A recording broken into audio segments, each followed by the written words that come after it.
njye kuva barantsinze ndayoboka niko demokarasi imeze.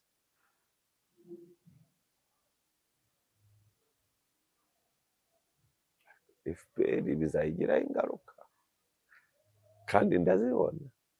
Ariko buriya uzi ko si n'icyo gusa, icyo ngicyo kirahari. You cannot produce leaders. Nunaba producing, I know you are going to produce people who are politically correct, who will not change anything for better, yenda bakomeza uwo murongo. Ariko uwo murongo nawe biragoye ko bawukomeza badafite Paul Kagame. Do you know why?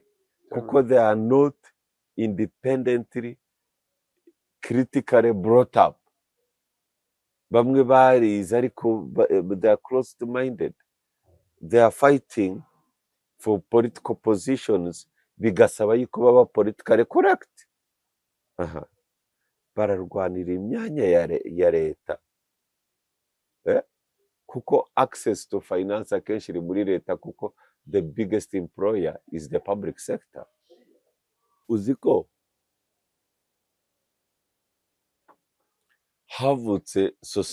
havutse movement y'abantu bitandukanya n'ubwenge. They don't want to think. Ntabwo babishaka. Hari abanyarwanda bagiye mu bintu by'amashyaka muri za 1992-93 birangirana na jenoside, bayigiramo uruhare, batazi neza yuko leta izahinduka, yuko igihe kizagera bakabibazwa. N'ubu ngubu nubwo bari mu mashyaka ni amaburakindi, ntabwo bakiyemera. Ni nayo mpamvu buriya bemera Perezida Paul Kagame kurenza FPR. Kuri FPR mu banyamuryango ifite abantu benshi cyane bigaragaza, either n'abatari mu gihugu during genocide, bari batangije RPF, cyangwa se n'abandi urubyiruko bashaka opportunities z'akazi. Ariko umuntu wahuye n'amateka ya 1994 akabona amashyaka aho yabayoboraga, aragenda bivuga rero approval ratings kuri His Excellency ziri hejuru cyane ugereranyije na FPR. Ariko ntabwo FPR byumva ko ihomberamo. Ni nayo mpamvu itari kugarura Paul Kagame.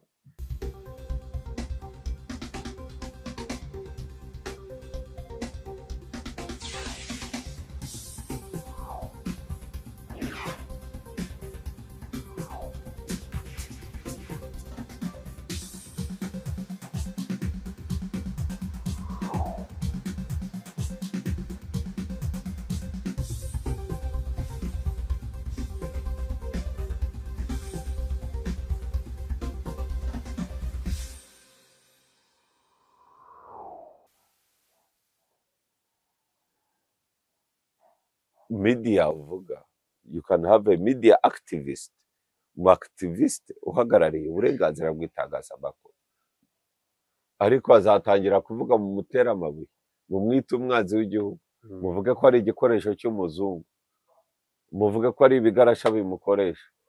Ushobora ko atarabahaguruka se bakigira activiste bari muri uwo murongo. Hariho abantu bari muri uwo murongo ariko atari aba activist, ari ibigarasha tu.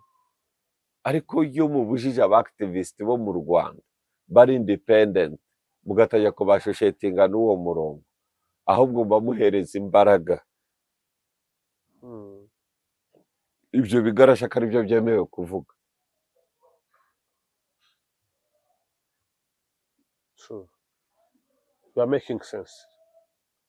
Niba narabivuze hano in 2015, ntabwo yagiye, ntabwo nemera ko Perezida Paul Kagame ajya kuri manda ya gatatu. Mvuga igitekerezo cyanjye, yewe nagize backlash itari yabaho, niyo nyitekereje intera bad memories. Ariko I thank God I have been who I am, kandi impamvu natangaga n'ubu ziragaragara. Ariko hari ikintu nemeye, abashakaga ko Perezida Paul Kagame akomeza ku butegetsi barantsinze, ndabyemera. Ariko hariho abantu benshi batoye ibyo batazi. Iriya referendum ku banyarwanda byari kwemeza niba perezida Paul Kagame akomeza iyindi manda. Ariko iriya referendum hari n'icyo yari ivuze ku ishyaka rya FPR, hari n'icyo yari ivuze kuri politike y'u Rwanda. Ntabwo yari referendum gusa yo guhindura ingingo y'101 cyangwa ingingo y'101. Ntabwo ari iyo cyo gusa, hari ikivuze no kuri business y'u Rwanda. Izo side zose ibyo nagiye mbabwira bamwe batangiye kubibona. Simvuga yuko perezida Paul Kagame ari bwo gutegeka nabi, wapi, njye kuva barantsinze ndayoboka, niko demokarasi imeze.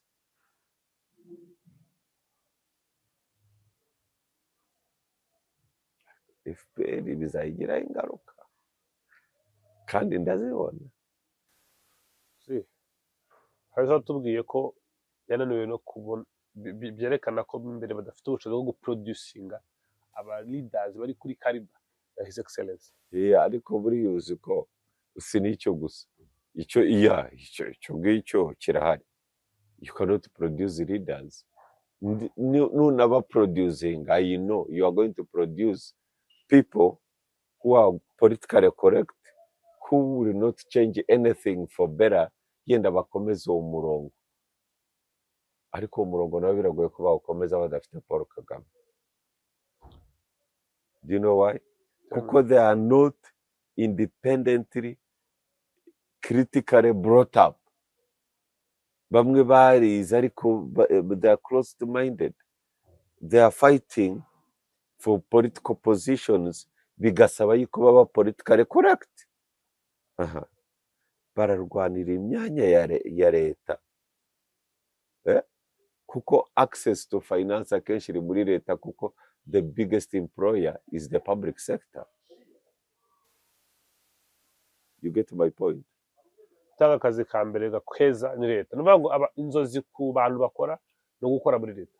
Ariko abantu benshi batanga akazi. Donc umukoresha ukomeye cyane mu gihugu ni leta, niyo ifite abantu benshi bayikorera. Barabarimu, barabaganga, barabasirikare, barabapolisi, barabagitifu, umukoresha ukomeye ni leta. Okay? So kugira ngo abo bantu babyiruka n'abo bantu bari independent bajya mu myanya ya politiki, rimwe bituma ko bahagarika ibitekerezo, gukoresha ubwonko bwabo mu bya politike, ahubwo bagatora umurongo. Uwo muntu rero naho wamushyira mu nzego z'ubuyobozi, ashobora n'utabyisha akaba umuntu mwiza, ariko na impact ya creating.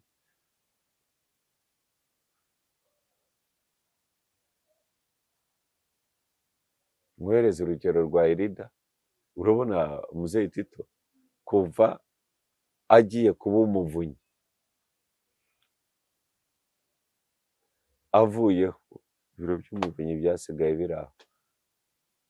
Ubu ngubu na Peter bamushyiraho akagenda akayobora. Ntabwo ari uko uciriritse, nuko wowe uri cameraman utize ibintu byo kurwanya ruswa n'akarengane, ariko ubu ngubu bakirwaye nawe wagenda ukabiyobora. It's a compliment though. It's a compliment.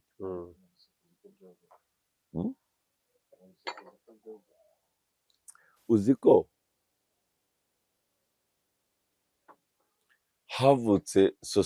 havutse movement y'abantu bitandukanya n'ubwenge. They don't want to think. Ntabwo babishaka. Bisemo ego ndabizi bimwe biraturuka ku mateka. Hari abanyarwanda bagiye mu bintu by'amashyaka muri za 1992, 1993, birangirana na jenoside, bayigiramo uruhare, batazi neza yuko leta izahinduka, yuko igihe kizagera bakabibazwa. N'ubu ngubu nubwo bari mu mashyaka, ni amaburakindi, ntabwo bakiyemera. Ni nayo mpamvu buriya bemera perezida Paul Kagame kurenza FPR.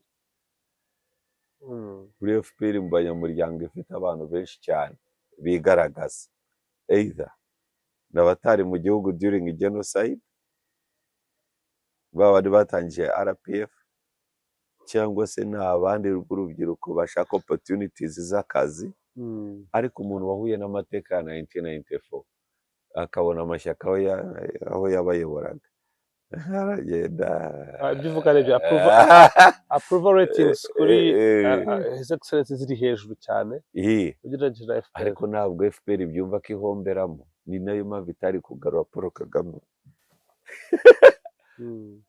kuko birasaba since 1994 byasabaga kubaka a different politics ariko kubaka n'ishyaka rikomeye at this time umuyobozi waryo yarakomeye kurirusha cyangwa kuri kuba ararirusha cyane yego so ndagira ngo mbaze nunyunganire so ni ukuvuga iki umuntu uribereye chairman kuba gikomeza ku butegetsi birashoboka yuko umunsi azavuga ko atagishoboye kuyobora FPR izabirangiriye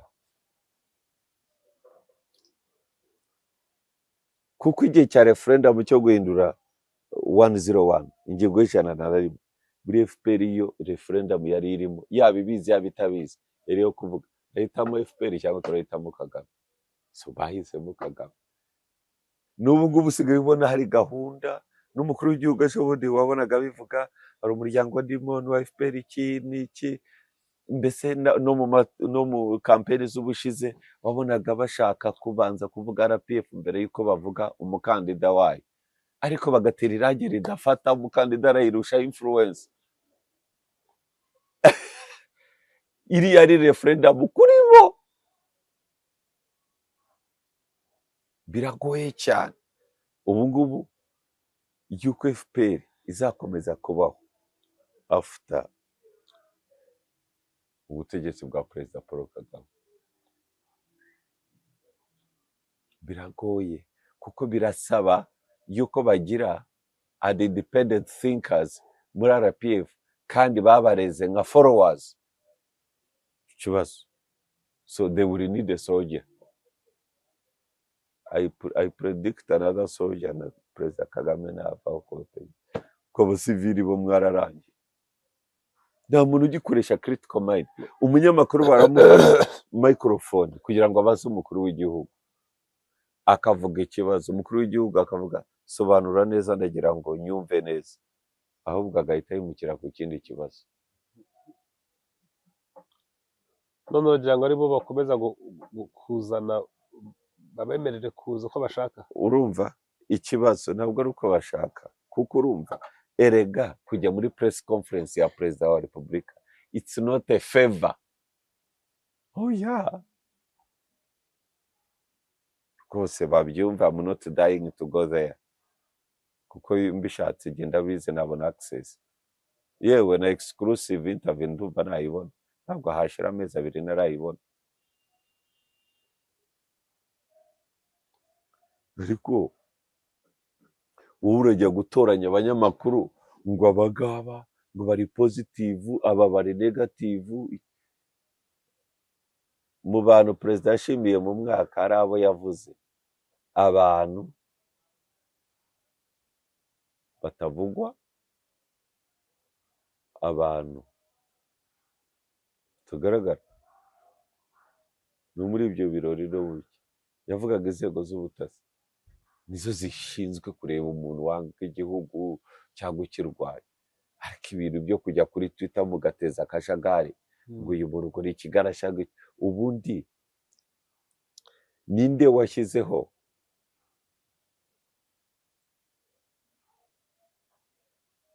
igipimo cy'ubugarasha ninde ushobora kumenya ati ibi biro biruzuye ibi ngibi kuba bituzuye ni ubugarasha who does that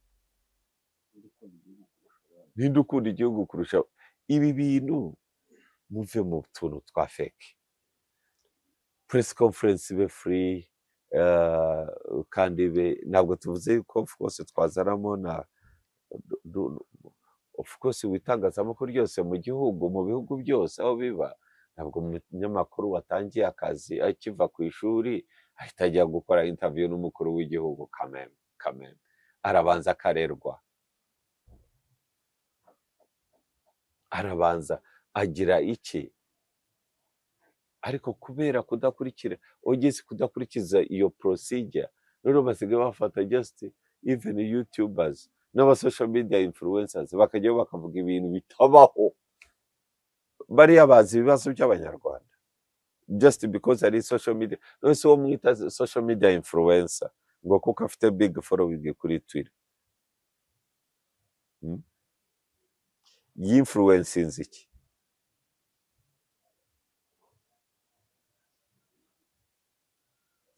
Erega influencer ntabwo witwa influencer kuko ufite followers, witwa influencer kuko hari ibitekerezo w'influencing abantu bakabikurikira. Uri uranyumva? So ibi bitekerezo abantu bashobora guhagarika, akaba n'ibyo yakoraga akabihagarika, agakurikira umurongo wawe. Kuba agufollowinga, hari na fake accounts hari amakatfish abaho. None se hanyuma mukomoje cyane kujyana n'umusirikare n'umusivile uvuga ko amagambo mvuze si menshi ntabwo ari menshi ahubwo n'amagambo afatika, ariko ni menshi cyane. wenda ushaka tugana ku musozo, nakubaza nka bibiri bya nyuma bijyanye n'icyo cya follower. How sure are you ko that soldier is going to be a leader not a follower?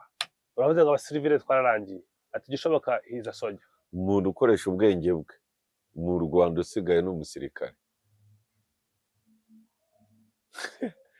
Wumve how worse it is. Well, naza gukabye. Donc nimvuga ukoresha ubwenge niho ndavuga independent mind. Umuntu ushobora kuvuga ngo nubwo abantu bose, nubwo leta yemera iki kintu, nge ndabona atari cyo. Urugero wadarwa umusirikare waba warakoze icyo kintu akidekarara atyo, ntabwo urimo kumva aho ngana. Wasigaye inyuma, buracyari mu basirikare. Don't assassinate me character ko bari ikibazo. Oya, ndiho ndakubwira aho ngeze. Niba nkurikira aho ngeze ku kibazo wambaje cya mbere cy'umusirikare, ndakubwira abasirikare bazwiho to follow orders. Bazwiho to follow orders. None ibaza aho ugera ukavuga ngo ndiho ndakoresha extreme example yuko wa wundi following orders noneho ari we usigaranye gutekereza. Uri urumva noneho iki kibazo cyawe cya kabiri ko ubu noneho wakireka.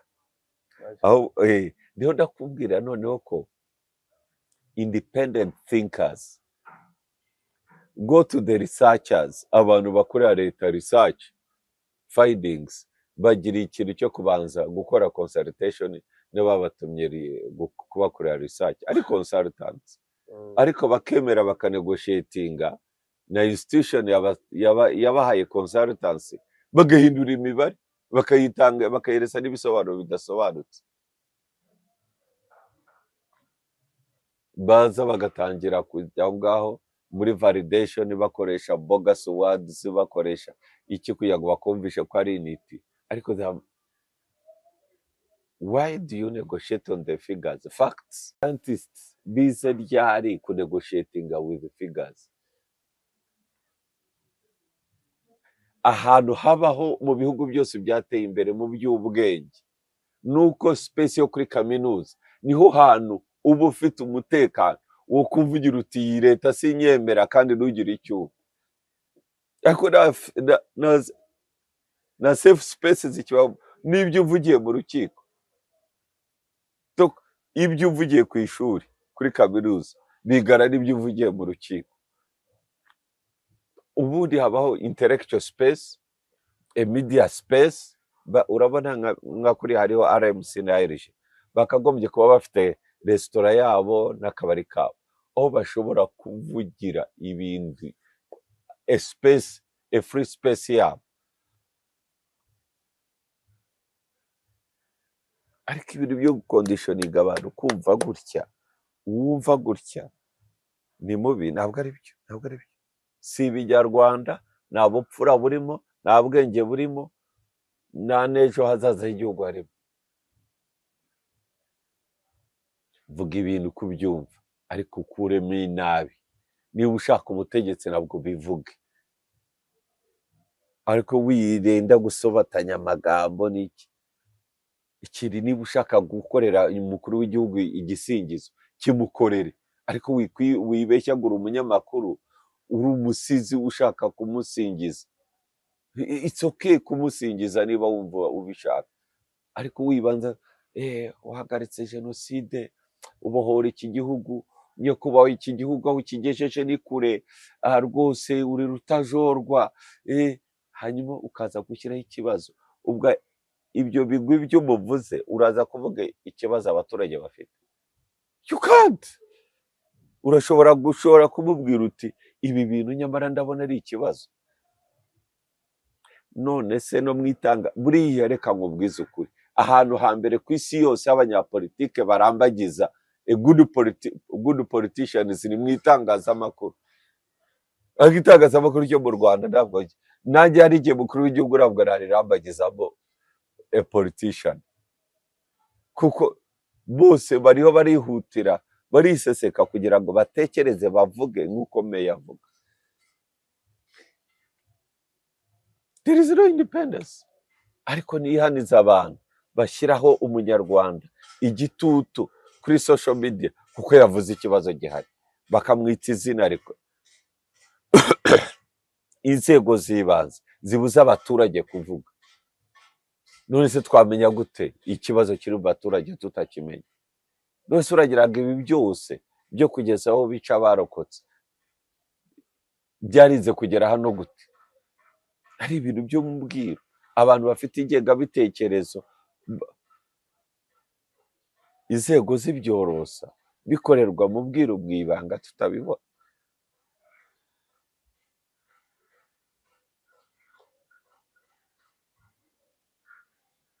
Reka mbabwire,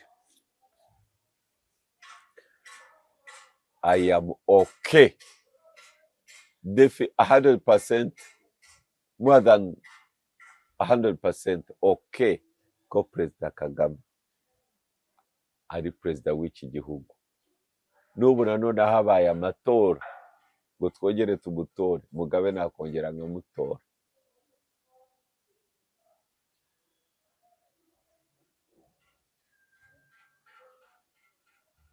Okay, ariko rero riri kumutora ntibivuze yuko tutari buvuge ibintu bihari biri muri society bitagenda.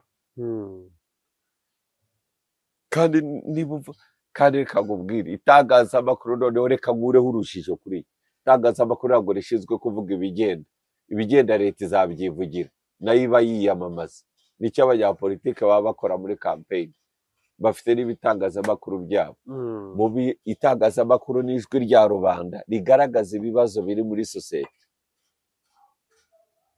akarengane kari muri sosiyete, abibwe serivisi. N'iki itangazamakuru rimaze, n'ijwi ry'ibitagenda bikwiye gukosorwa, ni itoroshi, ni urumuri, n'ijwi ry'abadashobora kwivugira. Irindi tangazamakuru rirenze iryo ni propaganda. Most people are putting on badges ngo ni abanyamakuru, just the propagandists.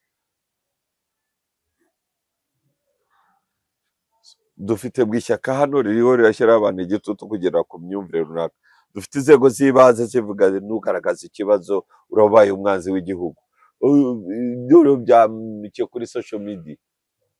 Where are you taking this country? It should stop now.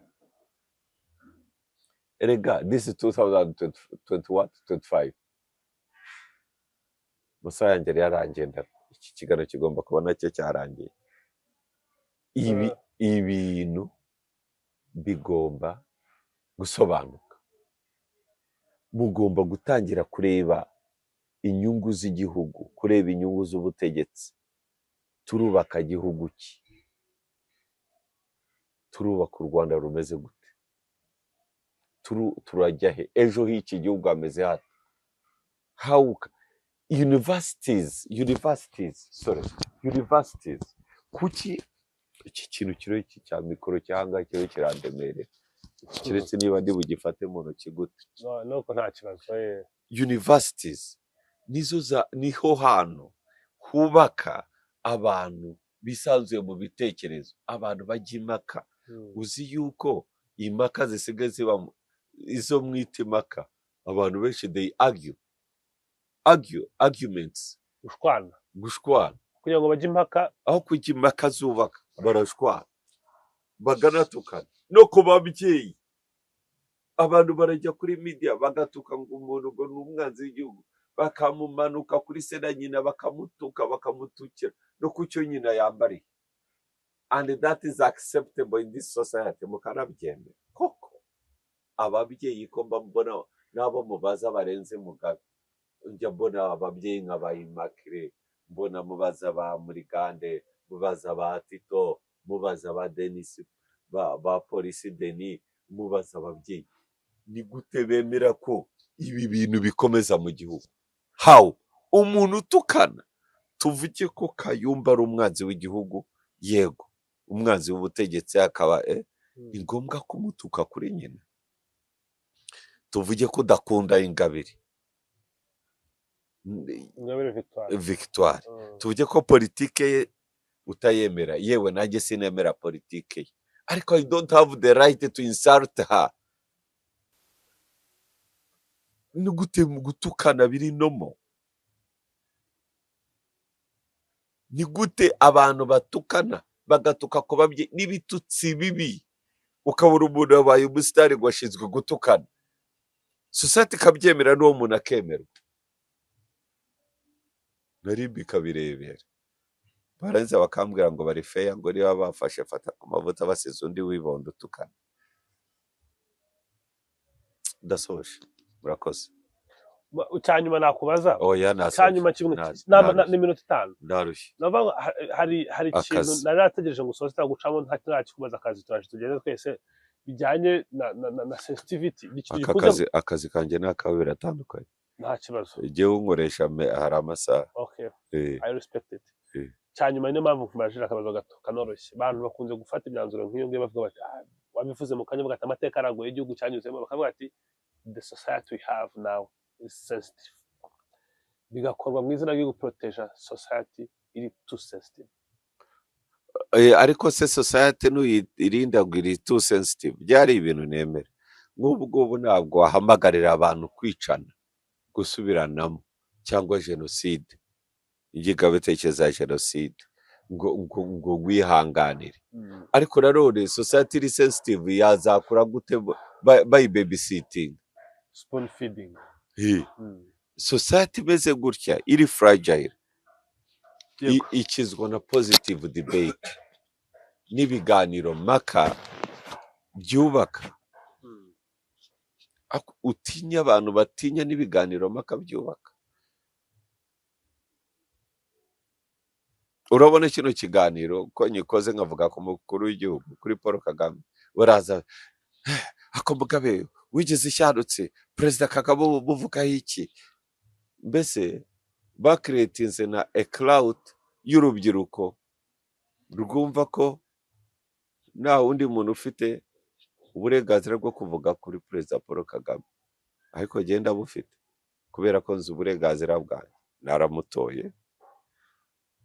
Ibiro arimo ntabwo ari iwe, ni ibiro by'igihugu, kandi namutoye kugira ngo ankorere. Urumva? Ikindi cya kane, niwe muyobozi mu bayobozi dufite batorwa direct n'abaturage, niwe muyobozi utorwa n'abaturage. He's a leader, niwe ukwiye kuvugwa. Ntabwo navuga abatekinisiye b'abaminisitiri, siravuga abameya urabizi ukuntu batorwa, siravuga gitifu uhabwa akazi, siravuga polisi. Mvuge nde? Ndavuga uw'abanyarwanda batoye bahaye inshingano. Uko uhabwa inshingano niko uhabwa wemererwa kuvugwaho. Yego. Ibisigaye sirakwinjira mu muryango we ngo mvuge ngo oya. Ariko ku nshingano z'igihugu n'ejo hazaza y'iki gihugu n'ukuri iki gihugu kiyobowe n'ibibazo biba bihari niyo naho kimaze kugera naho kivuye abifitemo uruhare rukomeye ni nawe ubiyoboye kandi ndabimushimira kumuvugaho si ukumwubahuka si ikindi ni uko hari inshingano afite nava kuri izo nshingano sizamuvuga ariko azasigara mu bitabo by'amateka kuko nawe yakoze amateka na sitira azavugwa he's a public figure yego none se undi public figure mu Rwanda urengeje kuba nyakubahwa perezida wa repubulika ninde Paul Kagame ninde none se udashaka ko tuvuga kuri public figure uba ushaka ko tuvuga kuri nde prime minister sindamutora ndamukunda he's a good man actually ndamwemera ariko yahawe akazi na perezida wa repubulika okay so ndamuvuga iki ni tuvuga kuri politike nkavuga ku mukuru w'igihugu naho ngaho mba ari bwo kuganisha yego kandi bamwe bumva bidakwiye kumuvugaho babimenyere nzajya muvuga yego murakoze mugabo arakoze cyane n'ukuri